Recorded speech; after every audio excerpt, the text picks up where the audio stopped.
नमस्कार। डिबेट के number 1 show ताल ठोके में आपका बहुत बहुत स्वागत है। आपके साथ में हूं राम मोहन सिंह। पश्चिम बंगाल में ममता सरकार की तुष्टीकरण की सियासत को आज पूरे देश में देखा। एक तरफ जहां रामनवमी के त्योहार को लेकर ममता सरकार के अजब गजब फरमान सामने आ रहे हैं, तो दूसरी तरफ कोलकाता के पार्क सर्कस में सड़क पर वक्फ बिल के खिलाफ खुलेआम विरोध प्रदर्शन हुआ। नमाज के बाद प्रदर्शनकारी अचानक सड़कों पर आ गए और वक्फ बिल के खिलाफ नारेबाजी और प्रदर्शन करने लगे। चौंकाने वाली बात यह रही कि प्रदर्शनकारियों को ममता बनर्जी की पुलिस ने सड़क से हटाने की जहमत तक नहीं उठाई। ऐसे में सवाल उठता है कि ममता राज में हिंदुओं पर पाबंदी, लेकिन मुसलमानों को प्रदर्शन की आजादी क्यों? और भाईजान जब चाहे सड़क पर आए, लेकिन ममता सरकार हिंदुओं से क्यों घबराए? और सबसे बड़ा सवाल यह कि रामनवमी के उत्सव पर यूपी सजा, लेकिन बंगाल में हिंदुओं को सजा क्यों? और आज इसी अहम मुद्दे पर हम ठोकने जा रहे हैं ताल, करेंगे चर्चा।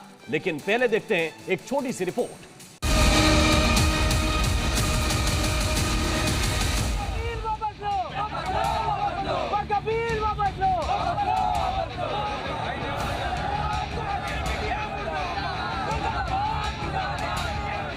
हम बहुमत सरकार के आधार पे आपके बाप दादा का प्रॉपर्टी ले सकते हैं। जिस तरह आप लोग जो काम करते हैं वो काम सही है। अरे अगर ये बिल वापस नहीं होता है तो अपनी जान की कुर्बानी देने के लिए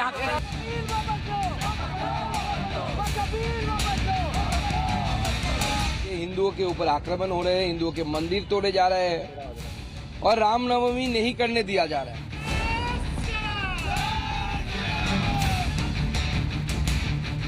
आज ही आप देखिएगा ममता बनर्जी कुछ ना कुछ ऐसे दंगे इत्यादि भड़काना शुरू कर देगी बंगाल के अंदर।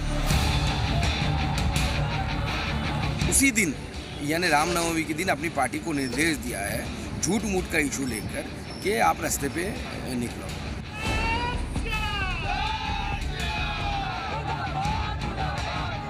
पश्चिम बंगाल में जय श्री राम का कहना एक बहुत बड़ी यहाँ की सरकार के लिए एक किरकिरी बन गई है।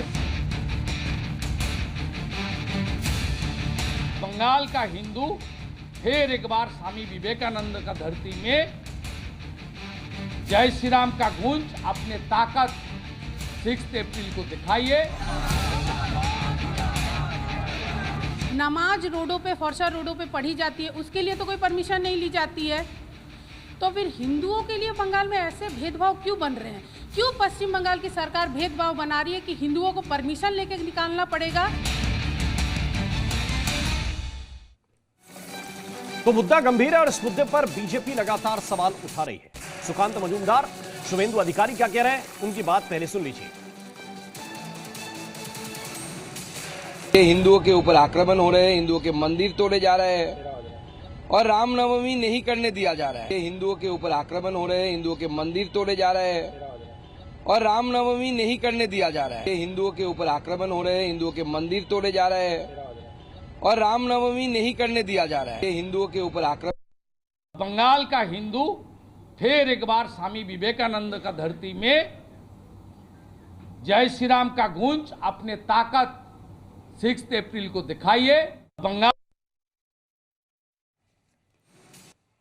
तो चर्चा की शुरुआत करेंगे। कुछ खास मेहमान हमारे साथ हैं, लेकिन पहले जरा कुछ तस्वीरें आप देख लीजिए। और क्यों हम ये सवाल उठा रहे हैं आपको ये स्पष्ट हो जाएगा ये तस्वीरें देखने के बाद। हमारे साथ इस वक्त स्वयं पुरोहित हैं जो प्रवक्ता हैं टीएमसी के।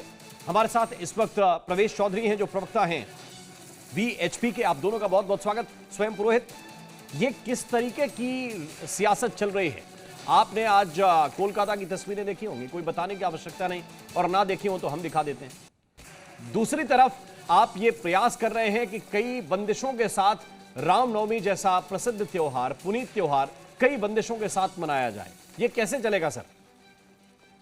नहीं, देखिए, बंदिशों के साथ ऐसा है कि कभी भी कोई त्योहार में कोई झमेला नहीं होता है जी। आप दुर्गा पूजा में करोड़ों लोग, धरती बंगाल के 11 करोड़ लोग एक साथ मिलकर दुर्गा पूजा मनाते हैं। क्रिसमस की जो कार्निवल होता है पार्कशीट में और प्रदेश के विभिन्न अंचलों में, तो वो मनाया जाता है। गुरुद्वारा जब पंजाबियों का त्यौहार होता है, राजस्थानियों का त्यौहार गवर्जा, अभी 3 दिन का उत्सव पश्चिम बंगाल में धूमधाम से मनाया गया। रामनवमी को भारतीय जनता पार्टी अपना सिंबल भूल चुकी है। वो देखिए बैनर लग रहा है, उसमें शुभेंदु अधिकारी, नरेंद्र मोदी और भगवान श्री राम उनको भी इन्होंने बैनर में ले आए हैं अपने भारतीय जनता पार्टी वालों ने।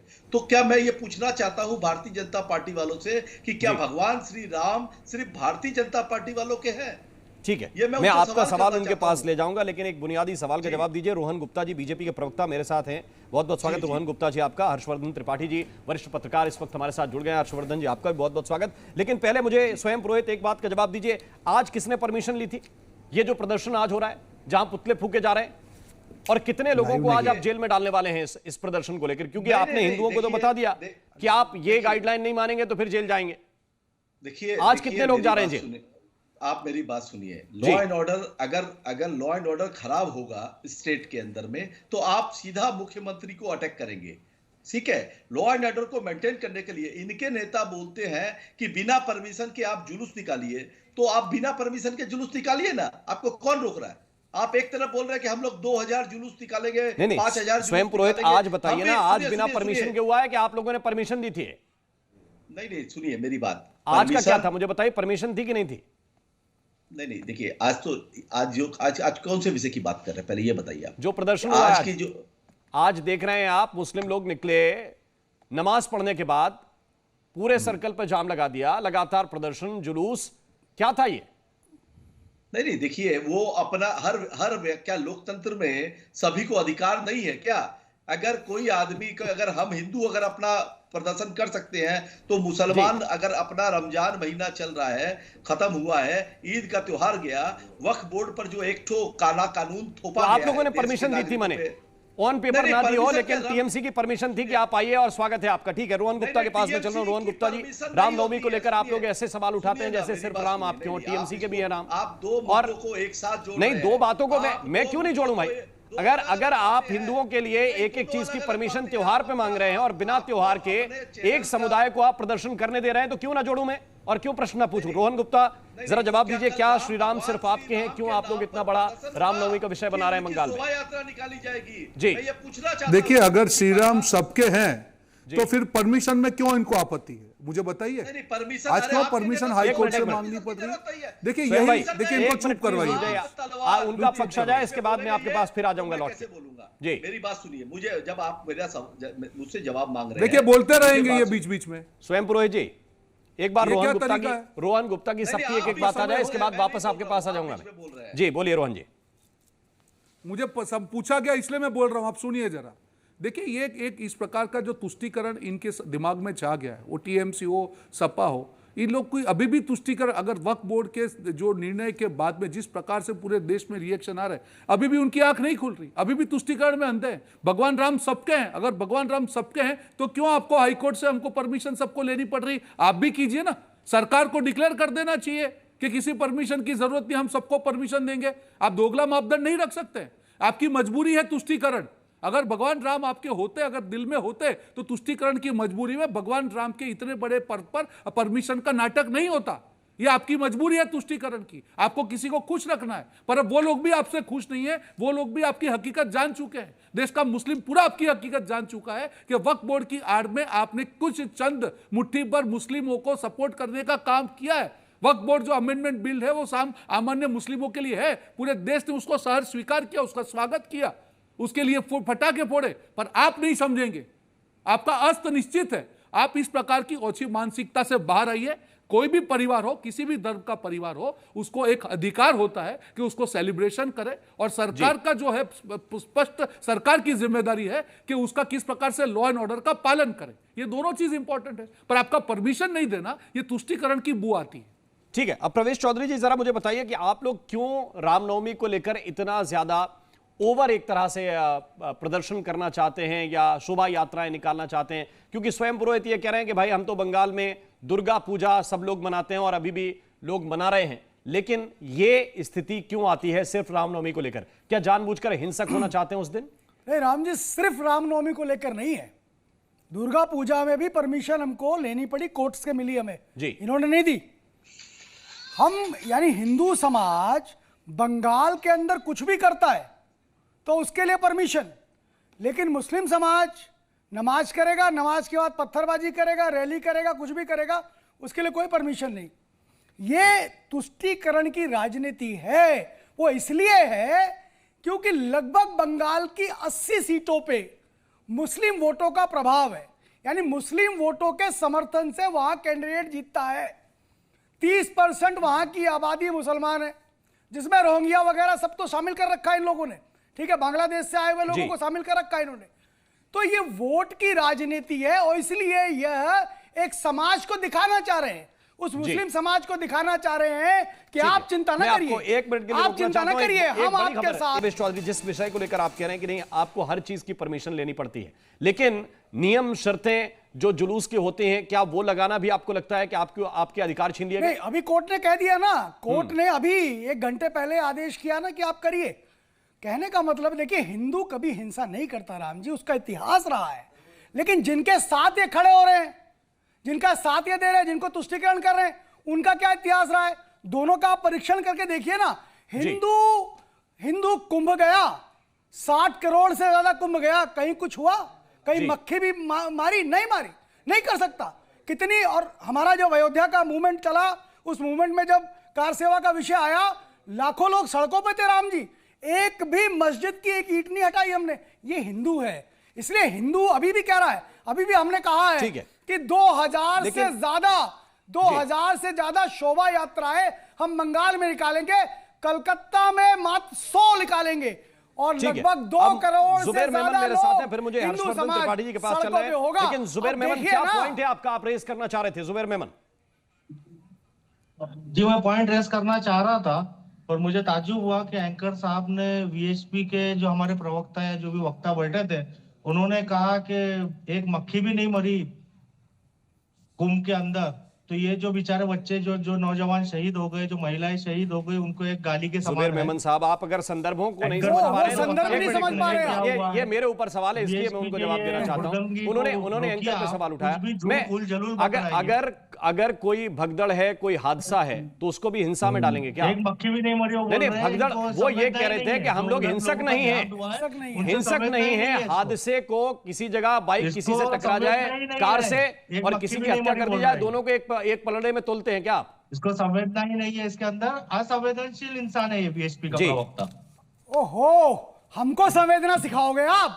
है हमारी संवेदना का परिणाम है जो सुरक्षित हो, हमारी संवेदना का परिणाम है जो हम आपको अपना बंधु मान करके आपका कभी आहित नहीं करते, आपका कभी आहित नहीं करते। नहीं, आप देखिए, आप कभी मोर्चा निकालते, कुछ निकालते, आप पे पत्थर मारते हैं हम। संवेदनशील है, इसलिए हिंदू हमेशा संवेदनशील है, हिंदू हमेशा संवेदनशील है।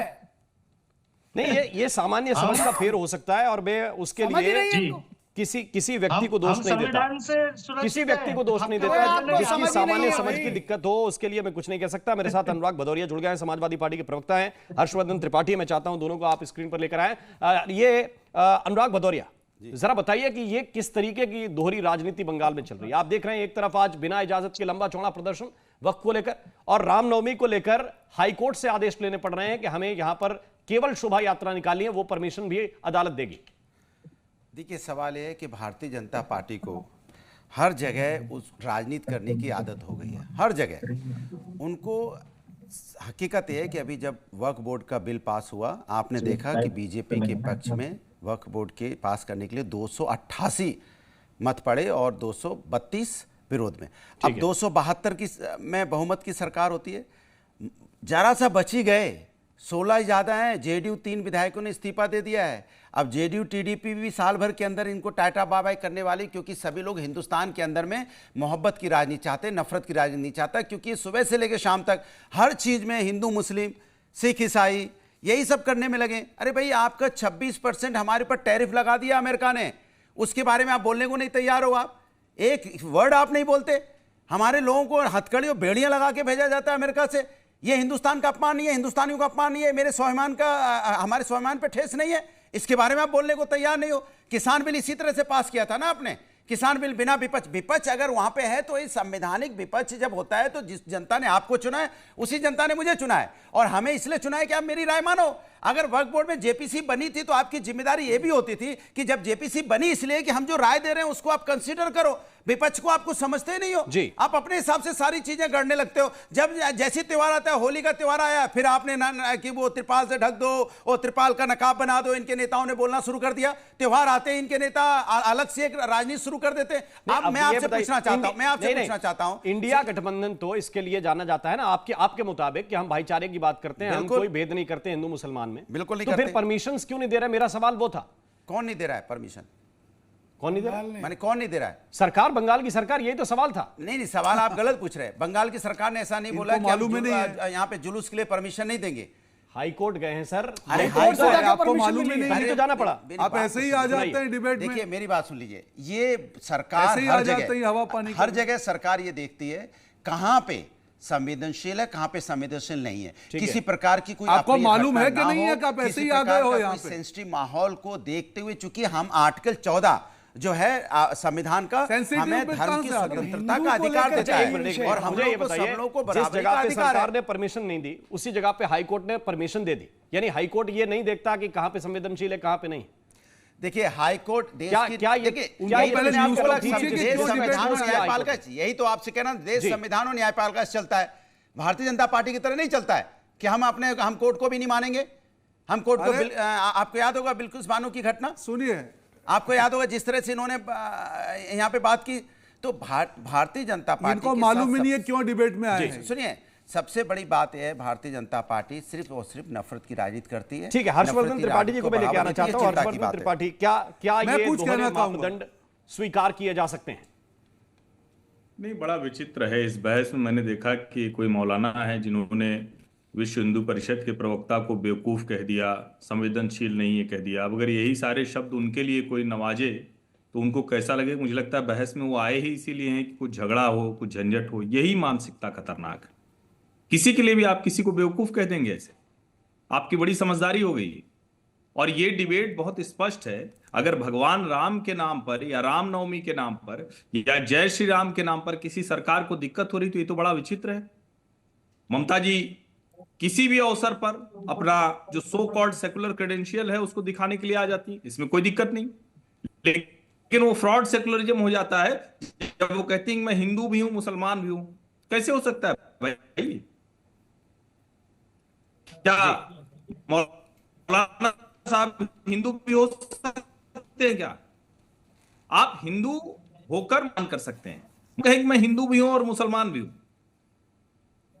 मुझे लगता है कि ये चिंता की बात है कि इस तरह से राष्ट्रीय चैनल की बहस में किसी के लिए भी अपशब्द बोल देना, किसी भी बात को घुमा फिराकर, और फिर मैं मान अधिकार कोई सरकार दे रही या नहीं दे रही। क्या राम नवमी का जुलूस निकालना, भगवान राम के नाम पर कोई भी उत्सव का आयोजन करना, ये बंगाल में इतना कठिन हो गया है ममता बनर्जी के राज में? जी जुबैर मेमन, उत्तर जुबैर मेमन हमने देखा ना, संभल में एक साथ होली भी हुई और जुमे की नमाज भी पढ़ी गई शांति से। जी जी जुबैर मेमन बोलिए। जी, मैंने जो बीएचपी के प्रवक्ता को कहा उनकी भाषा में ही उनको उत्तर दिया जो कह रहे थे वो, पर आप शायद उस समय आपके कान बंद हो गए थे। खैर, जो बंगाल की बात हो रही है, मैंने तो आपको नहीं कहा कुछ भी। बात क्लियर है, मैंने तो नहीं कहा आपको कुछ भी, मैंने तो आपको नहीं कहा, आपने और तो हम कह भी नहीं सकते। गाली देना चालू कर दिया। ये हिंसा, ये शब्द, ये आपके शब्द हैं, ये हिंदू के नहीं हो सकते। ठीक है, इनका जब हो जाए तब मैं बात करूंगा। नहीं, क्या हमारा हो जाए? आपने गलत शब्द बोला, लेकिन मैंने आपको कुछ नहीं कहा। ये हिंदू है, ठीक है, ये सहिष्णुता हिंदू के अंदर है। पॉइंट्स पे आइए, उकसाने पर नहीं एक दूसरे को प्लीज। जुबैर जी, हमको तो उकसाना ही नहीं है, हम जाहिलों का मुंह नहीं लगते। फिर भाई फिर जाहिल कौन? जाहिल है कौन? जाहिल है जुबैर मेमन। ये इतिहास बता रहा है जुबैर, जाहिल कौन है? जाहिलियत का ठीक है, ये जो है ये बताता है कौन है इतिहास। किताबें पढ़ो इतिहास की, वो मदरसे की पढ़ाई से काम नहीं चलने वाला देश में। बता, जाहिल कह दिया। अरे शर्म आनी चाहिए। ये कैसे इनको बुला लेते हैं आप? ये बुलाने लायक है? हो जाए तो मुझे बोलना। नहीं, लेकिन अपशब्दों का इस्तेमाल किसी के लिए नहीं करेंगे। कुछ भी बोल रहे हैं, ठीक है, कोई किसी के लिए नहीं करेगा। जो बंगाल के ऊपर जो विषय चल रहा है, इसमें क्लियर कट है कि 300 से ज्यादा FIR VHP, Bajrang Dal, RSS, BJP के ऊपर नामजद है, जिसमें उन्होंने हुड़दंग मचाया है। कोर्ट में जाके एफिडेविट दी कि हम हुड़दंग नहीं मचाएंगे, कोर्ट ने उनको परमिशन दे दी। उनके ऊपर 300 से ज्यादा एफआईआर रजिस्टर्ड है ना, गूगल कर लीजिए, 2 मिनट में मालूम पड़ जाएगा कितने एफआईआर रजिस्टर्ड है उनके ऊपर हिंसा के लिए। तो कोई भी गवर्नमेंट रोकेगी, और कोर्ट में जाके उन्होंने हलफनामा दिया होगा। तो यही वाला उदाहरण आप उत्तर प्रदेश में, बंबई में जिनके ऊपर एफआईआर दर्ज हैं, जिनके ऊपर हुड़दंग की एफआईआर दर्ज हैं, उनको नमाज पढ़ने से कोई रोक दे, उनको ताजिए का जुलूस निकालने से कोई रोक दे, यही वाला लॉजिक मान जाएंगे? आप कहां चले गए सब? मैं पूछ रहा हूं ना, पूजा बहुत सामान्य सवाल है ना ये। कहीं का कहीं भी आप जोड़ रहे हैं, सीधा सीधा जोड़ रहे हैं भाई साहब, इसमें क्या गलत है? मैं पूछ रहा हूं, यही लॉजिक मान जाएंगे जी? किसी को नमाज पढ़ने से कोई रोक दे, कार्यक्रम लेने से रोका गया है कि कार्यक्रम लेके हुड़दंग मचाते हैं ये? ठीक है, मंदिर पे जाने से नहीं रोका है जी, पूजा करने से नहीं रोका है। एंकर साहब क्या बात करते हैं आप? क्या ताजिए का जुलूस कार्यक्रम नहीं होता क्या? राममोहन जी, ताजिए का जुलूस कार्यक्रम नहीं होता क्या? मुहर्रम का जुलूस कार्यक्रम नहीं होता क्या? बिल्कुल होता है, तो फिर बिल्कुल होता है। ठीक है राममोहन जी, ठीक है। अब मुझे एक बात बताइए, मैं जाना चाहता हूं रोहन गुप्ता जी के पास, लेकिन उससे पहले स्वयं पुरोहित जरा बताइए। जादवपुर एक विश्वविद्यालय और उस विश्वविद्यालय में इफ्तार भी होता है, ईद भी मनाई जाती है, बच्चे कहते हैं हमें रामनवमी भी मनानी है, परमिशन डिनाई हो जाती है, 4-5 दिन पेंडिंग एप्लीकेशन, फिर कह दिया कि नहीं आप रामनवमी नहीं मना सकते। वहां भी वीएचपी का एंगल है क्या? वहां भी बीजेपी का एंगल है क्या? या फिर ये सीधी सीधी तुष्टीकरण की राजनीति है? नहीं, तुष्टीकरण की देखिए मैं आपको क्लियर कर देता हूं 2-3 बातें। देखिए आप शुरू में बोल रहे हैं कि कोर्ट, आपको पता होना चाहिए कलकत्ता शहर में 100 से ज्यादा रामनवमी की जुलूस कल निकलेगी जी। हावड़ा के अंदर में एक जुलूस के लिए उस रूट को लेकर के कुछ पुलिस ने परमिशन नहीं दी, तो भाई लोग चले गए कोर्ट के अंदर में। कोर्ट ने क्या कहा? कोर्ट का आदेश है कि शर्तों के साथ रैली में किसी व्यक्ति के पास कोई हथियार नहीं होना चाहिए। ठीक है, ठीक है। ये कोर्ट को क्यों कहना पड़ा कि हथियार नहीं होना चाहिए? क्योंकि पिछली बार, पिछले कुछ सालों में जब जब ये जुलूस निकालते हैं, इनके लोग हवा में कट्टे लहराते हुए जाते हैं। अरे रामनवमी की जुलूस है, भगवान राम का जन्मोत्सव है, तो कट्टे लहराएंगे आप? अरे बिल्कुल नहीं, ये काम आपका है, आप ये काम आपका है, हमारा नहीं है। चुप रहिए। 50 से ज्यादा हिंदुओं का बलिदान हुआ है, 50 से ज्यादा हिंदुओं का बलिदान हुआ है। एक मिनट रुकना पड़ेगा। क्षमता नहीं है, ये ऐसी बात कर रहे हैं। देखिए देश के अंदर में जिस तरह से नफरत का माहौल, भारतीय जनता पार्टी अब भगवान श्री राम के साथ इनके नेताओं की फोटो लग करके ये अगर रोड में लगा रहे हैं तो ये अपने आप को देखिए, ये पॉलिटिकल बात है। मैंने आपसे बहुत स्पष्ट सवाल पूछा था, आपकी आपत्ति वीएचपी पे है, ये स्वीकार करते हुए एक पॉइंट आया था कि कहीं हुड़दंग होता है, वो स्वीकार करते हुए भी मैंने सवाल पूछा था, जिस सवाल का आप उत्तर नहीं देना चाह रहे हैं। मैं रोहन गुप्ता के पास जाऊंगा, अगर आप सवाल का जवाब नहीं देंगे तो। स्वयं पुरोहित, मैंने पूछा कि क्या जादवपुर विश्वविद्यालय के अंदर पढ़ने वाले छात्र, क्या वो भी वीएचपी बीजेपी के लोग हैं? नहीं, मुझे बताइए, क्या वो भी वीएचपी और बीजेपी के लोग हैं? वो पढ़ने वाले छात्रों को रामनवमी क्यों नहीं मनाने दे रहे? कुछ नियम होते हैं। क्या नियम है बताइए?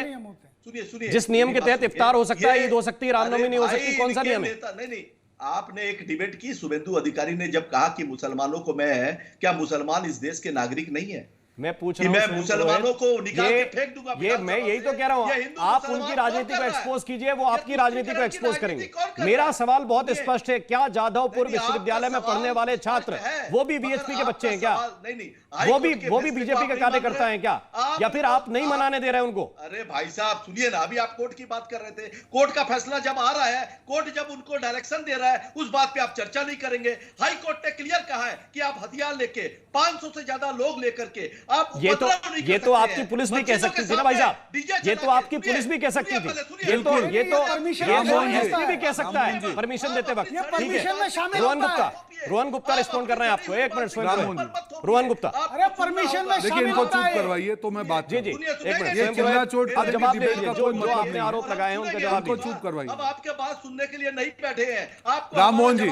देखिए सबसे बड़ी चीज, जब आपने समाजवादी पार्टी के प्रवक्ता को पूछा, पहले तो उनको सब्जेक्ट ही मालूम नहीं था, आपने पूछा कि हाईकोर्ट से, इनको चुप रखवाइए, देखिए पहली बात तो जब वो आए आपने सब्जेक्ट पूछा तो अरे बोले जो पुलिस है, अरे बीच में मत बोलिए ना आप यार। अब मैं आपके बीच में, ये क्या तरीका है इनका? स्वयं पुरोहित ये क्या बीच में बोल रही है? ये क्या तरीका है? डिबेट का पॉइंट आ जाए फिर इनको क्या तरीका है? ये सवाल में जो समझ रहा हूं इनको चुप रखो, ये जवाब देंगे। एक मिनट ये चिल्लाने से क्या करेंगे? सबकी अभिव्यक्ति हर बार ये ऐसे चिल्लाते रहते हैं। हर बार ये जादवपुर को लेकर सवाल पूछा, आपने जवाब नहीं शर्म नहीं आती है? आप जवाब देना इनका एटीट्यूड तो देखिए आप, चाहते दोनों नहीं इनका एटीट्यूड देखिए आप। रोहन गुप्ता जवाब दीजिए। इनको मालूम है फंस चुके हैं।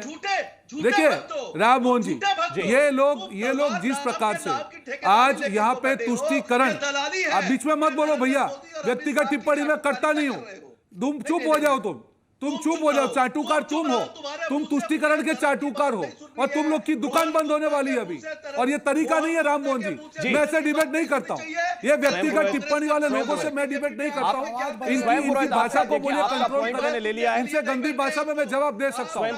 और यही तुष्टीकरण है, आ चुका है, यही तुष्टीकरण करते हैं, इसलिए हमने परमिशन नहीं दी। पॉइंट बहुत क्लियर है ना, अब उसको बार बार बोलने से क्या हो जाएगा? मैं रोहन गुप्ता से जवाब दे रहा हूँ। अपने अंदर झांकिए, अपने अंदर झांकिए। देखिए राम मोहन जी, सबसे बड़ी इनकी जो हकीकत है पूरे देश के सामने दिख रही है। जब भी कोई परिवार हो, इन्होंने कहा कि हुड़दंग, बिल्कुल आपकी पुलिस है, आप जो भी आप कर लीजिए, आप डिक्लेरेशन ले लीजिए, जो भी है आपकी पुलिस की नीयत दिख रही है। जहां पे भी आपको तुष्टीकरण करना होता है वहां पे ये काम करते हैं। अरे सारे त्योहार मनाने चाहिए ना। मैंने कभी ये नहीं कहा कि मुसलमानों को मत करिए, बीच में मत बोलिए अभी आप चुप रहिए, बीच में मत बोलिए। आप सबको परमिशन दीजिए, तभी आज तक कहीं पे भी आज ताजिया का परमिशन होता है, मोहर्रम का परमिशन होता है। कब रोका आपने? एक बार बताइए, कब रोका आपने? दोहरा मापदंड क्यों? लॉ एंड ऑर्डर की बात है तो आप लॉ एंड ऑर्डर की बात करिए आप। ये तरीका नहीं है और इसीलिए आपकी मानसिकता है, ये पूरा देश आपकी मानसिकता देख रहा है। ये तुष्टीकरण की मानसिकता बंद करिए, ये तुष्टीकरण की मानसिकता है। दी ना हाई कोर्ट ने परमिशन, आपकी पुलिस की और आपकी क्या इज्जत रह गई? आप ही दे देते परमिशन, क्यों डर लगता है आपको? आप बोलते हैं कि भगवान राम का जो तस्वीर है भाजपा नेता, अरे आप अपनी तस्वीर से ये पॉइंट कंप्लीट हो, आप तो शायद हिंदू हैं स्वयं जी, समय बर्बाद कर रहे हैं सर आप दोनों। आप तो स्वयं जी शायद हिंदू हैं, समझ नहीं आ रही स्वयं जी, आप तो शायद हिंदू हैं। राम मोहन जी, मैं इनके बीच में बोलूंगा, फिर मैं नहीं छोड़ूंगा इनको। फिर अगर ये ऐसे ही तरीके, मुझे ये भी तरीका आता है, मैं ये तरीका भी आता है, ये तरीका भी आता है मुझे, समझ गए? ये तरीका भी आता है मुझे। लगा लो ना राम मंदिर, आपका भगवान राम के साथ लगा लो अपनी फोटो। है हिम्मत फोटो लगाने की? अभी से निकाल दिए जाओगे, नौकरी चली जाएगी तुम्हारी, नौकरी चली जाएगी, नौकरी। अगर भगवान राम के सामने अपनी तस्वीर लगा दी, नौकरी चली जाएगी तुम्हारी। ये तुम्हारा तुष्टीकरण है, समझ गए? तुम्हारी नौकरी चली जाएगी। तुष्टीकरण बंद करो अपना, समझ गए बात को? यहाँ पे आके बड़ी बात मत करो। तुम्हारी औकात क्या है कि यहाँ पे भगवान राम की बात करोगे? तुम्हारी औकात है क्या भगवान राम की बात करोगे? कांग्रेस मैं दोनों को रोकना चाहता हूं, दोनों की ऑडियो सुनने मुझे तुम्हारे जैसे लोगों के पास कोई टॉपिक ही नहीं। अनुराग भदौरिया जी, तुम्हारे पास कोई टॉपिक नहीं। बहुत वाजिब सवाल पूछा, आके तुष्टीकरण करते नहीं राम मोहन जी, मेरी बात को कंप्लीट होने दीजिए। किसी को दिक्कत हो, जब तक मेरी बात कंप्लीट नहीं होगी मैं इसको नहीं छोड़ूंगा। वहां तो इन्होंने कॉन्सेप्ट बीच में बोला, इन्होंने कॉन्सेप्ट बीच में बोला, ईद हो सकती है, इनको आप चुप करवाइए राम मोहन जी, त्योहार मनाने में क्या बिगड़ जाएगा? एक मिनट रोहन जी, इनको चुप होना पड़ेगा, मेरी बात को तभी पूरा होगा। नहीं राम मोहन जी, ये बीच में बोलेंगे तो मैं बोलता रहूंगा। इनको क्या समझ क्या रखा है? ये डिबेट को हाईजैक करेंगे। एक मिनट, बंगाल नहीं है क्या डिबेट को हाईजैक करेंगे? आपकी पुलिस नहीं है यहाँ पे? नहीं, बिल्कुल नहीं। लंबा बोल चुके हैं आप, ये बार बार दोहराने से विषय बदल नहीं जाते। अनुराग भदौरिया रिस्पॉन्ड कर रहे हैं। अनुराग भदौरिया प्लीज बोलिए। देखिए, आपने जो सवाल पूछा, यूनिवर्सिटी में वहाँ पे वाइस चांसलर होते हैं, एडमिनिस्ट्रेशन होते हैं, वहाँ क्या समस्या आई है, क्या बात हुई है, वो एडमिनिस्ट्रेशन ने अपना रिटर्न में लिख के दिया होगा। तो उसमें हमें लगता है कुछ ज़्यादा ज़रूरी ये होता है कि वो एडमिनिस्ट्रेशन और वाइस चांसलर की चिट्ठी हो, उन्होंने क्या ऑब्जेक्शन दिया होगा, क्या सरकार को बोला होगा या एडमिनिस्ट्रेशन को बोला होगा, मुझे पता नहीं। तो आप भी जानते हैं कि विश्वविद्यालय के प्रबंधन कौन चलाता है? नहीं, विश्वविद्यालय जानते हैं। मेरी बात नहीं समझे, मैंने कहता कोई एक अपनी उनकी व्यवस्थाएं होंगी, क्योंकि सरकार ऐसे ही चलती है। दूसरी बात, अभी कुछ बात हो जाएगी तो फिर उसको दूसरी तरह से हम लोग बात करने लगेंगे। ये अगर इसको पलट के में पूछ लिया जाए कि अभी माननीय सर्वोच्च न्यायालय ने 4 लोगों को दिया कि 10-10 लाख रुपए मुआवजा दे दिए, आपने बेवजह उनके घर तोड़ दिए थे 2021 में प्रयागराज में, तो इसको कैसे मान लिया जाए? तो सरकार ने जो बेवजह घर तोड़े थे उत्तर प्रदेश के अंदर में, इसमें भी तो बात होनी चाहिए ना कभी कभी कि भाई आपका बुलडोजर बेवजह चल जाता है निर्दोषों के ऊपर में, बेवजह लोगों का घर तोड़ देते हो। माननीय सर्वोच्च न्यायालय से उनको न्याय मिलने में 4 साल लग गए ना। आप बताइए कि इस तरह से अगर सरकारें करेंगी तो इसमें भी तो बात होनी चाहिए ना कि सरकारें जिस तरह से मनमानी उत्तर प्रदेश में कर रही है भारतीय जनता पार्टी की सरकार, जो संभल में देखने को मिला सरकार की नाकामी की वजह से, वहां दंगा हुआ सरकार की नाकामी की वजह से, वहां 4 लोगों की मौतें हुई, तो जिम्मेदार कौन होगा? जब आपको पता है वहां सर्वे होने वाला है तो आपको सैनिटाइज करना चाहिए ना, पुलिस सिस्टम मजबूत रखना चाहिए। इसी तरह बहराइच में रामपाल मिश्रा जी की मौत हुई ना, आखिर सरकार मुस्तैद होती, पुलिस मुस्तैद होती वहां पे, और जो आदमी चढ़ रहा था तुरंत रोकती, उसको पकड़ती, उसको ही पकड़ती। अगर मुस्तैद होते, पुलिस सिस्टम मुस्तैद होता तो शायद ये घटना नहीं होती। तो सवाल ये है कि जहां बीजेपी की सरकार है वहां घटना होती है तो बीजेपी चुप्पी साथ जाती है। भाई वहां भी तो आपकी सरकार है, आप जिम्मेदारी से क्यों भागते हो वहां पे? आप तो नहीं भागना चाहिए। नहीं, दूसरी बीएचयू में जो घटना हुई थी, बच्चियों के साथ जो अन्याय हुआ था, कौन लोग थे वो? तो सवाल ये नहीं है, सवाल ये है कि बीजेपी को बड़ा आसान हो जाता है, जहां बीजेपी की सरकार नहीं हुआ तो हल्ला मचाने आ जाएंगे, ये। भाई जहां बीजेपी की सरकार उत्तर प्रदेश में उसमें बात कर लो ना, बुलडोज कर रहे थे। माननीय सर्वोच्च न्यायालय से बड़ा कोई है क्या? इसका जवाब क्या है बताइए? रोहन, माननीय सर्वोच्च न्यायालय ने बोला कि उनको 10 लाख रुपए दीजिए, ये क्या है? इसमें माफी मांगेंगे बैठ के आप? 4 साल तक बेचारे भटकते रहे, बेघर भटकते रहे। बोलो, बताइए आप। ठीक, सुन लीजिए बात को, बोल दिया आपका, मैं जवाब दे रहा हूं। देखिए, पहले तो इन्होंने जो बात की, हम बंगाल की बात कर रहे थे, इनको टॉपिक ही नहीं मालूम था, आ गए कि कहां पे कुछ को पुलिस ने क्या किया, अरे मालूम नहीं है, फिर बोला कोर्ट ने कर दिया, हाँ बोले ठीक है। तो पहले अपनी तैयारी करके आइए अनुराग भाई। देखिए, जो भी सरकार है उसकी जिम्मेदारी है, जो भी सरकार है उसकी जिम्मेदारी है। संभल में जब होली का दिन था तब बोलो दोनों चीज शांतिपूर्ण तरीके से हुई, वहां पे नमाज भी हुई और होली भी हुई, कहीं पे कोई घटना नहीं हुई। तो आप क्यों माहौल बना रहे थे? और ये बंगाल क्यों माहौल बना रहे थे कि त्रिपाल ढक के निकलो, त्रिपाल का हिजाब बना लो? आपकी एक मंत्री, एक विधायिका कह रही थी कि भाई यहाँ पे अलग वार्ड बना दो, वो तो अलग वार्ड बनाने की बात कर रही थी। तो फिर क्यों ऐसी बातें कर रहे थे? आपके विधायक और आपके मंत्री क्यों बातें कर रहे थे? आपके नेता भारतीय जनता पार्टी की नफरत की राजनीति क्यों फेंक रहे थे? वो तो इनको उनके ऊपर कार्रवाई की आपने?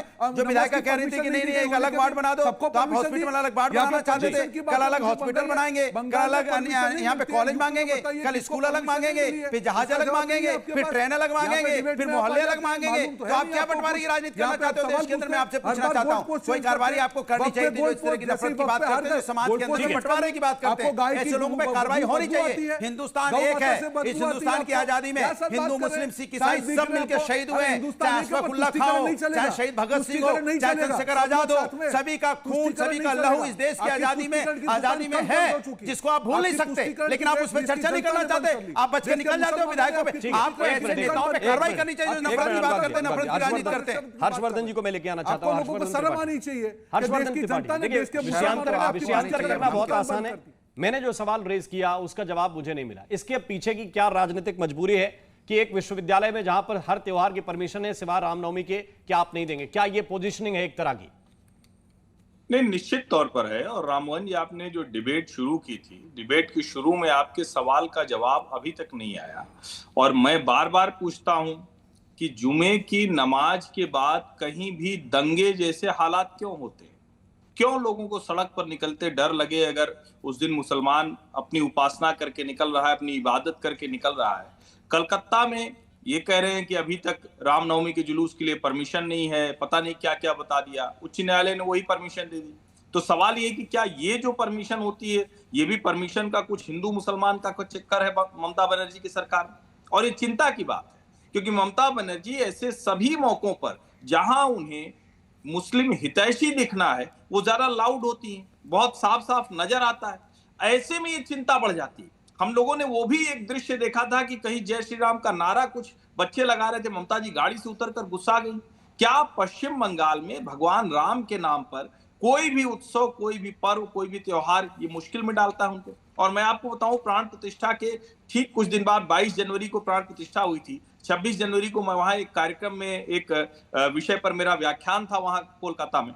मैं आपको बताऊं कि इतना लोगों का जो जनमानस था, वहां लोगों ने बड़ी बड़ी स्क्रीन पर राम मंदिर की प्राण प्रतिष्ठा देखी।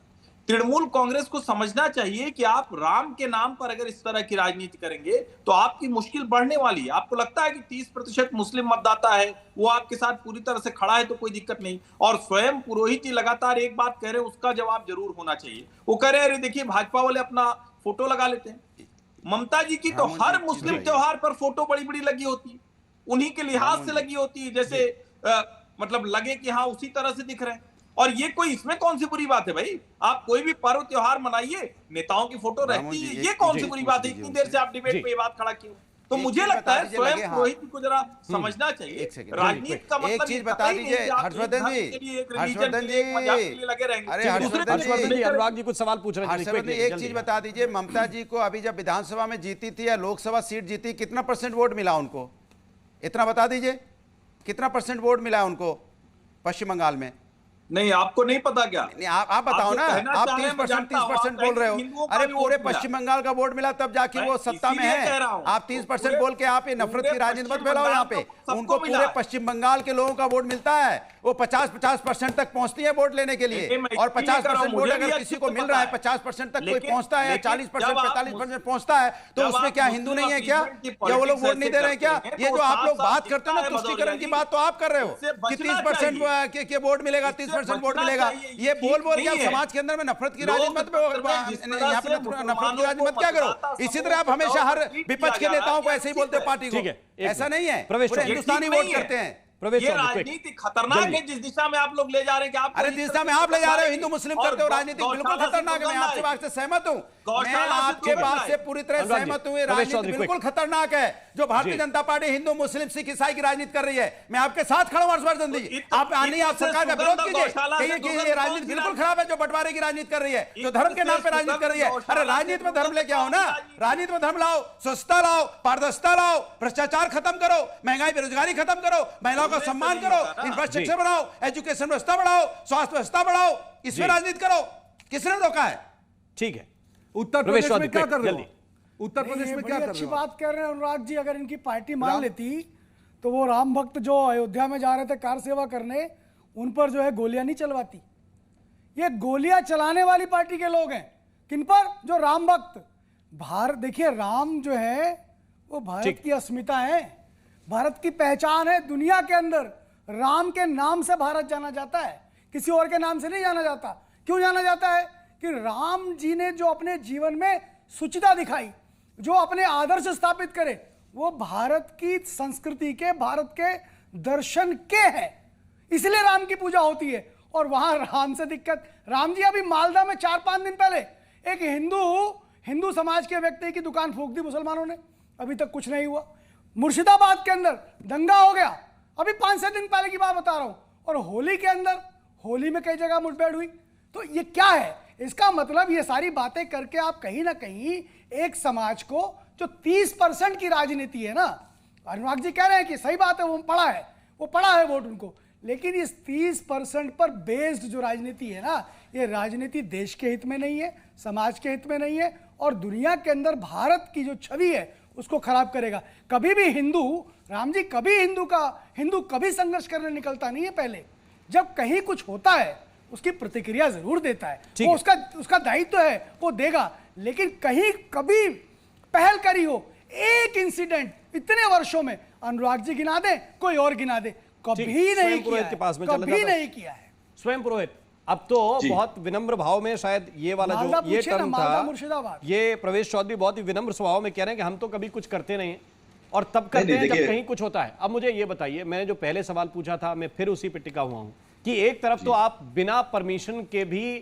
ये जो एजिटेशन है, प्रदर्शन है, उसको कबूल करते हैं क्योंकि वो आपकी एक चहेती कम्युनिटी कर रही है, और दूसरी तरफ आपको चुन चुन कर व्यवस्थाएं देनी है, वो भी देने में परहेज करते हैं। नहीं, व्यवस्थाएं दी नहीं जा रही है क्या? आप मुझे बताइए, पश्चिम बंगाल में अगर ये भारतीय जनता पार्टी के नेता, इसको देखिए कैसे एक एजेंडा बनाया है रामनवमी की को, जहां जहां इनकी सरकारें नहीं है उन सभी राज्यों में। अभी इनका टारगेट है पश्चिम बंगाल, अभी सामने साल चुनाव है और इस बार ये और पूरी जोर शोर से लगे हैं। कितने लोगों को एनआईए ने बुलाया आपको पता है?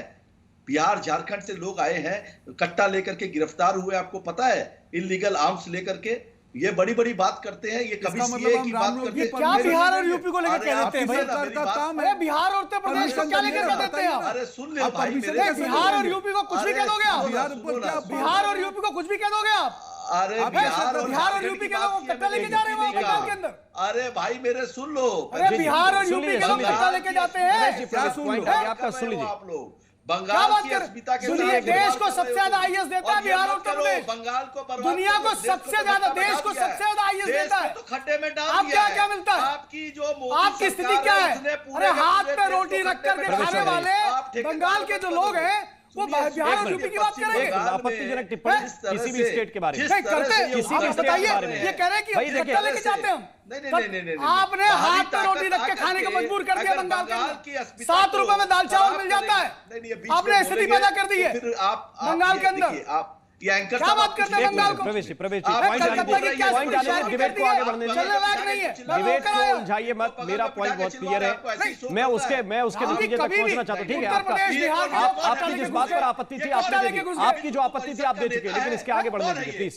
ये इंडी गठबंधन को समझना चाहिए। आपका पॉइंट हो गया, आपका कि हमारे प्रति क्या मानसिकता है। मैं तो उत्तर प्रदेश का हूं और मुझे गर्व है उत्तर प्रदेश का हूं। ठीक है, ये नकली विश्व हिंदू परिषद है। परवीन नकली तोमरिया के नहीं, साथ आप लोगों ने क्या असली किया है। आपको पता होना और चाहिए। इनकी भाषा को इनको बोलिए, पहले में इनकी भाषा पे ये लोग कंट्रोल रखें। इनका तुष्टीकरण उबल उबल कर बोल रहा है डिबेट में। हर चीज में इनकी दुबल पट्टी आ रही है। ये तुष्टीकरण की राजनीति है। अरे भैया तुम अपनी देखो ना, तुम्हारी नदियां जाने वाली है। बंगाल बुरी तरह से बैंड बजा देगा तुम्हारी स्वयं पुरोहित।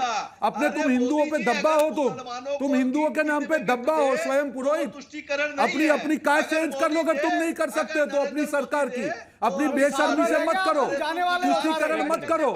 ये तुष्टीकरण की नीति है, ये तुष्टीकरण की नीति है। तुम अपनी सरनेम चेंज कर लो स्वयं पुरोहित। तुम दब्बा हो ब्राह्मण के नाम पे। तुमको शर्म आनी चाहिए यहाँ पे बैठ के गद्दारी करते हुए। शर्म नहीं आती है?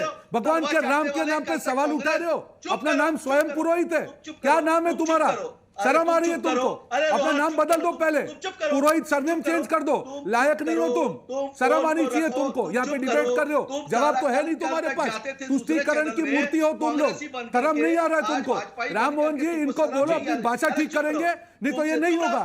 ये स्वयं पुरोहित को बोल दीजिए, ठीक है ना? इसको मैं बताऊंगा, इसको अपनी भाषा को प्रयोग करो। अरे सरनेम चेंज कर अपनी, तो पुरोहित सरनेम चेंज कर अपनी। चुप कर तू चुप कर, तू चुप कर, तू चुप कर, तू चुप कर। शर्म आनी चाहिए। सरनेम चेंज कर, भाषा कंट्रोल करनी पड़ेगी। करो पहले। आपत्तिजनक भाषा का इस्तेमाल नहीं हो सकता। दोनों तरफ से मैं अनुरोध ये क्या तरीका है? आप कितनी भी कड़ी बात कह सकते हैं, आप एक दूसरे की कितनी भी आलोचना कर सकते हैं, लेकिन भाषा हर मेहमान को अपनी सभ्य रखनी पड़ेगी। आपको सुनते हैं लोग, आप राष्ट्रीय पार्टियों के प्रवक्ता हैं, थोड़ा सा इस बात का लिहाज करना चाहिए। ये नहीं चलेगा कुछ भी। ठीक है, एक मिनट की बात करेंगे टीवी चैनल में स्वयं पुरोहित किसी भी प्रश्न का यदि उत्तर ना हो, मान लेना चाहिए कि नहीं मैं नहीं दे सकता। किसी प्रश्न का उत्तर हो दे देना चाहिए, लेकिन इसका मतलब ये नहीं कि इधर उधर तू तड़ाक की भाषा पे उतरेंगे। कोई नहीं उतरेगा प्लीज। अपने आप को ब्राह्मण कहते हैं, ये अपनी सरनेम चेंज कर लेनी चाहिए। भगवान राम की तस्वीर से ही जुबेर मेमन कुछ कहना चाह रहे हैं। एक मिनट जुबेर जी बुलाइए। क्या हाईकोर्ट ने परमिशन दी? एक मिनट, कोई जवाब नहीं है। पूरी डिबेट को ठीक है। स्वयं पुरोहित स्वयं पुरोहित रोहन गुप्ता एक मिनट रुक जाइए। जुबेर मेमन, मुझे रोकना पड़ेगा आपको। मैं कोशिश करता हूं कि किसी व्यक्ति का फेडर डाउन ना करूं, ऑडियो डाउन ना करूं, क्योंकि ये भी उसकी अभिव्यक्ति की आजादी को रोकना होता है। लेकिन मुझे कोशिश, अगर आप लोग इस तरह से निरंतर करते रहेंगे मुझे रोकना पड़ेगा। जुबेर मेमन बोलिए प्लीज। नहीं, जो आज के डिबेट का मुद्दा है और जिसको आप हंगामा बता रहे हैं, वो आंदोलन वक्फ के विरोध में हुआ है। आपकी स्क्रीन पे भी चल रहा है। तो परमिशन है क्या उसकी? वक्फ बिल के विरोध में किया गया है। और वक्फ बिल के लाने के समय भारत भर में और जी न्यूज पे भी हमने कई डिबेट अटेंड की, जिसमें भाजपा के प्रवक्ता कह रहे थे हम मुस्लिम पासमानदाओं का सपोर्ट करना चाहते हैं, हम मुसलमानों का सपोर्ट करना चाहते हैं, गरीब मुसलमानों का उद्धार करना चाहते हैं, गरीब मुसलमान हमारा भाई है। इसी डिबेट में रोहन गुप्ता जी अपने हिंदू भाई को हिंदूपन की सर्टिफिकेट दे रहे थे, अरे तुरे कर रहे थे। तुम हिंदू को अपना भाई मानने तैयार नहीं है टीएमसी के, तुम क्या मुसलमानों का साथ देंगे? उधर वो वीएचपी वाला पूरी डिबेट हिंदू मुस्लिम मानता है क्या? एक मिनट, रोहन गुप्ता से वो सवाल था। रोहन रिस्पॉन्ड करेंगे। प्रवेश भाई रोहन गुप्ता सवाल था, वो रिस्पॉन्ड करेंगे। क्या भाषा तुमने अभी प्रयोग की स्टार्ट की? आप पैनलिस्ट को जाहिल बोल रहे हैं। आप क्या भाषा प्रयोग कर रहे हैं? आप अपने पैनलिस्ट को जाहिल बोल रहे हैं। आप क्या मुझे सर्टिफिकेट दे रहे हैं? वो तुष्टीकरण कर रहे हैं तो आपको प्यारा लग रहा है? 73 फिरके है आप लोग का। ये क्या तरीके की डिबेट है? क्या तरीका है जी, हमारा क्या तरीका है बीच में बोलने का? तुम कैसे ये क्या बोल रहे हैं? जाहिल कैसे बोला आपने? आपने वीएचपी के तरीके को जाहिल कैसे बोला? वो तुष्टीकरण कर रहे हैं पुरोहित, उसको अच्छा लग रहा है आपको? वो यहाँ पे बैठ के परमिशन नहीं ले रहा, अच्छा लग रहा है? आपने कैसे जाहिल बोला किसी को? आपको किसने अधिकार दे दिया किसी पैनलिस्ट को जाहिल बोलने का? ये क्या आपको लाइसेंस है? आपको तुष्टीकरण मिल रहा है इसीलिए आपको अच्छा लग रहा है? आप दोनों लोग तुष्टीकरण कर रहे हैं। अब मुझे फिर से शुरू करना पड़ेगा। शायद आप लोग नहीं समझ पा रहे जो मैं समझाना चाह रहा हूं। अगर पॉइंट का उत्तर नहीं है, आगे बढ़ जाऊंगा मैं। मुझे बहुत स्पेसिफिक उत्तर चाहिए। जुबैर, अगर आप ये कह रहे हैं कि ठीक है, आप उलझाने की बात मत कीजिए, आप सुलझाने की बात कीजिए। अगर कहीं परमिशन है और प्रदर्शन है, कोई दिक्कत नहीं। जिस दायरे में आपने परमिशन मांगी उस दायरे में आपकी सरकार आपको परमिशन दे रही है, आप जाके प्रदर्शन कीजिए। और अगर नहीं कर रहे तो फिर सबके लिए मानक एक जैसे होने चाहिए। हिंदू अपनी यात्रा निकालें, मानक अलग, मुस्लिम प्रदर्शन करें तो मानक अलग। क्या यह हो सकता है या होना चाहिए? बताइए। ये आंदोलन जो किया गया था, ये वक्फ के खिलाफ किया गया था, वक्फ अमेंडमेंट के खिलाफ। ठीक है। और वक्फ अमेंडमेंट के खिलाफ के आंदोलन के लिए आप जहन खोल लीजिए। भाजपा के प्रवक्ता भी सुन ले कि हमारी जीवन की आखिरी सांस तक हम ये आंदोलन करेंगे। आपको जो उखाड़ लेना है उखाड़ लीजिए। माने आप कानून व्यवस्था को चुनौती दे रहे हैं, बंगाल समेत पूरे देश में। हम हमारी जान की आहुति दे रहे हैं। क्या दे रहे हैं आप भड़का रहे हैं। हमारे आप भड़का रहे हैं। हम ये आंदोलन ये यदि भाषा है और फिर नहीं, एक मिनट स्वयं पुरोहित जरा बताइए।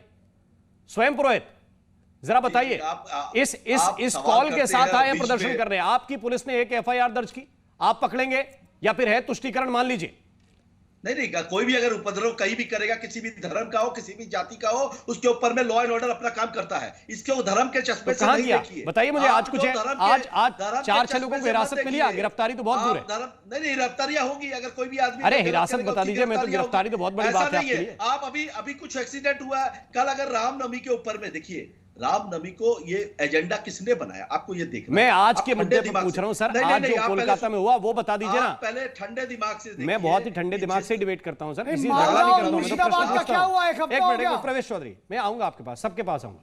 सब धैर्य से सुन रहे हैं, जरा बता दीजिए मुझे आज का क्या किया आपने, या फिर परमिशन दी थी आप लोगों ने?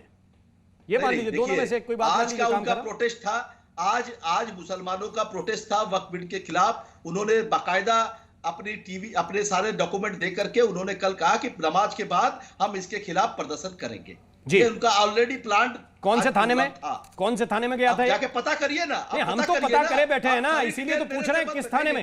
मुंह में आया बोल दिया बस। आप सुनिए मेरी बात, सारी मैं तो पूछ रहा हूँ किस थाने में, बताइए ना। आप प्रवक्ता है सरकार के हमारे। चैनल चला रहे हैं। अरे हम तो चला रहे हैं, इसीलिए तो सवाल पूछ रहे हैं ना कि किस थाने में परमिशन है, बताइए। आप बताइए कलकत्ते में कल रामनवमी को 6 तारीख को कितनी जुलूस निकलेगी? आप ही बता रहे थे 100 से ज्यादा निकालेंगे। पता है, आप बता रहे थे 100 निकालेंगे। परमिशन लेने कोर्ट में जाना पड़ा, आप उसके ऊपर टीवी डिबेट कर रहे हैं। मगर इनके नेता जब बोलते हैं कि 2000 से ज्यादा, पिछली बार 1000 जुलूस निकली थी, पूरे बंगाल में 2000 से ज्यादा है। पिछले साल 1000 निकली थी। अरे पूरे बंगाल में 2000 से ज्यादा और कलकत्ता में 100 से ज्यादा। वो विषयांतर करने लगते हैं। मैंने उनसे पूछा किस थाने की पुलिस से मैंने पूछा कि किस थाने की और किस अधिकारी ने परमिशन दी, वो कह रहे हैं आप पता कर लीजिए। मैं भी राम यात्रा निकालूंगा मगर तलवार लेके नहीं। हमारा नारा रहेगा, अरे हिंदू नहीं निकालता तलवार, तलवार नहीं निकालता। सुन तो ले भाई, सुन तो ले, मेरा नारा रहेगा, राम जी की निकली सवारी, तलवार पर कलम है भारी। हम तलवार के साथ में नहीं जुलूस निकालेंगे, हम पैन बांटेंगे। हम अपने धर्म की बड़ाई करते हैं। अब मर्यादा पुरुषोत्तम श्री राम के बारे में, उनके आदर्शों के बारे में जनता को जानना चाहिए कि आप हुड़दंग मचाएंगे, कि आप ईदगाह के सामने में जाकर के बड़ा बड़ा डीजे चलाएंगे, वहां अब मुझे एक उत्तर दे दीजिए, फिर रोहन गुप्ता और अनुराग भदौरिया अपनी बारी का इंतजार कर रहे हैं। मुझे नहीं दिया आपने, इसलिए मुझे दोबारा पूछना पड़ रहा है। वो विश्वविद्यालय के बच्चे जो पढ़ने वाले बच्चे हैं, जिनका करियर है, बच्चे हैं, उनको क्यों नहीं दे रहे परमिशन? आप बच्चे स्कूल में जाते हैं, सुनिए पढ़ाई। हाँ तो कॉलेज में ही तो है, पढ़ तो रहे हैं। विश्वविद्यालय का नाम भी बता रहा हूँ आपको। सुनिए, नहीं आप मेरी बात सुनिए। अगर बाकी कॉलेज में रामनवमी की जुलूस निकल रही है और किसी एक कॉलेज के चांसलर ने परमिशन नहीं दिया, अरे तुम चुप रहो ना, फिर बीच में अरे नकली हिंदू हो तुम नकली हिंदू हो। एक मिनट स्वयं पुरोहित, नकली हिंदू और ये नहीं हो सकता है। कल तक कांग्रेस वापस तुम्हारी व्यक्तिगत टिप्पणी हो गई, यही तुम्हारी पूरा देश देख रहा है। नकली हिंदू तो तुम हो, तुम्हारी पार्टी है। अभी बोल रहे हैं कि राम भगवान, तुम क्या राम का करोगे? तुमको भगवान राम से आपत्ति है, तुम्हारे फोटो से राम से आपत्ति है। स्वयं पुरोहित एक मिनट रुक जाइए। रोहन गुप्ता मेरा सवाल आपसे है, एक मिनट स्वयं पुरोहित एक मिनट रुक जाइए। रोहन गुप्ता मेरा सवाल आपसे, वो कह रहे हैं कि एग्रेसिव कैंपेन नहीं चलेगा, हथियारों के साथ कहीं प्रदर्शन नहीं चलेगा, किसी को भड़काने की राजनीति नहीं चलेगी। स्वयं पुरोहित आप रुक जाइए, एक मिनट रुक जाइए, बिल्कुल नहीं होनी चाहिए। एक मिनट रोहन गुप्ता, क्या ऐसे प्रदर्शनों की वजह से होता है त्योहारों की गरिमा भी घटती नहीं है?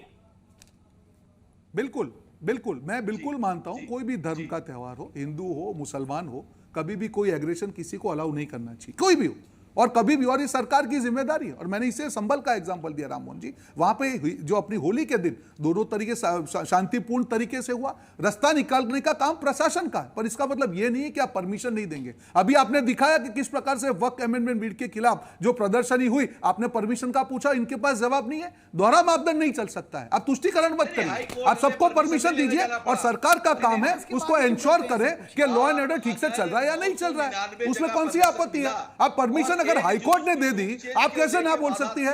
सरकार कैसे ना बोल सकती है परमिशन का, अगर जो परमिशन हाईकोर्ट ने दे दी? आप बताइए, आपकी क्या कर? जवाब सुनो रोहन गुप्ता, जवाब सुनो। आप जो बोल रहे हैं, बोलिए, अगर 999 में से 999 को परमिशन मिला और एक को रूट चेंज हाई कोर्ट ने भी किया है। हाई कोर्ट ने भी कहा है कि 12:30 बजे तक आपको जुलूस खत्म करनी है। मेरा स्वयं भाई, मेरा आपसे एक ही कहना है, अगर हाईकोर्ट ने कहा, मैं मानता हूं आपकी बात, पर वही काम पुलिस कर सकती थी ना। तुमने तो पुलिस कर सकती थी। सुनो मत करिए, आप मत करिए, आप अपने आप को पुरोहित बोलते हो भाई, इतना तुष्टिकरण मत करो। आपकी सरकार ऐसे ही नहीं बनी, ये सब नहीं करना चाहिए। एक मैसेज गलत जाता है स्वयं भाई, मैसेज गलत जाता है। आप जब तुष्टिकरण की बात करते हैं, आप जो भी हो, आप जो भी हो, तुष्टिकरण मत करो। तुम्हारी क्या मजबूरी रही? तुम सबके लिए बैलेंस होना चाहिए। सवाल पे नहीं जाना चाहता, जो भी मेरी यही तुष्टिकरण, यही तुष्टिकरण, मैं तुष्टिकरण के साथ नहीं हूं। आप तुष्टिकरण हो, ये तुष्टिकरण के कारण, आपके जैसे लोगों के कारण। अगर आपकी स्वयं पुरोहित के पास जाना चाहता हूं, आप भी करोगे। अगर आपकी अंतरात्मा जगेगी, आप भी करोगे। के पास जाना चाहता हूं, लेकिन व्यक्तिगत आक्षेप जब आप किसी पे लगाते हैं तो इस बात का भी ध्यान रखिए कि ममता दीदी की क्या मजबूरी थी जो वो कांग्रेस से निकलकर नई पार्टी बना ली। ममता दीदी की क्या मजबूरी थी जो एनडीए का समर्थन करते हुए फिर यूपीए के समर्थन में आ गई? भाई सबकी राजनीति यहीं पे लिखी हुई है और इतिहास किसी को छुपाने की आवश्यकता नहीं। आप मृत्यु को कहेंगे? एक मिनट रोहन गुप्ता भाई, ममता दीदी ने भी कांग्रेस छोड़कर नई पार्टी बनाई कि नहीं बनाई? उनका साथ देते देते, फिर एनडीए का साथ देते देते यूपीए के साथ आ गई कि नहीं आ गई? तब ठीक है। अभी नीतीश कुमार पूछ रहा हूं आपसे, अभी मैं तो कह रहा हूं दोनों मुद्दों में, लेकिन फिर कड़वा लगेगा, फिर प्रॉब्लम होगी, फिर प्रॉब्लम होगी ना। तो व्यक्तिगत आक्षेप से बचिए, ये बेहतर रहेगा। अनुराग भदौरिया जी के पास मैं जाना चाहता हूं। अनुराग भदौरिया जी, ये बहुत ओपन डिबेट है और मैं चाहता हूं कि बहुत क्लियर चीजें आए। आप क्या ऐसी चीजों को अलाउ करते हैं? अगर आप उत्तर प्रदेश में इन चीजों को अपोज करते हैं कि एक धर्म के खिलाफ काम नहीं होना चाहिए, तो बंगाल में कैसे सपोर्ट कर सकते हैं? मुझे तो अभी एक चीज़ समझ में नहीं आई। लास्ट जब से भारतीय जनता पार्टी की सरकार आई है 2014 से, इतने हम लोग बहस क्यों करते हैं धर्म के नाम पे? जी, इसके पहले भी तो देश था ना, उन्नति कर रहा था, देश आगे बढ़ रहा था। अब 2014 के बाद से हिंदू खतरे में आ गया। 2014 के बाद से यहाँ पे सारी अव्यवस्थाएं हो गई, और कुछ लोग तो कह रहे थे 2014 में देश आज़ाद भी हुआ है। ऐसे भी लोग हैं यहाँ कहने वाले। अब उनसे पूछना चाहता हूँ, सब कुछ 2014 के बाद देश आजाद हुआ, 2014 के बाद से ऐसा ही लोग कहते हैं कि यहाँ गरीबी खत्म हो गई, फिर भी 80 करोड़ लोगों को लाइन में लगा रखा है, 5 किलो चावल 5 किलो आटा में। फिर इनसे कहेंगे हमारी 5 ट्रिलियन इकोनॉमी भी हो गई। फिर इनसे पूछा जाएगा कि अभी किसानों की इनकम कितनी हुई है, 27-28 रुपया से ज्यादा बढ़ नहीं पाई है।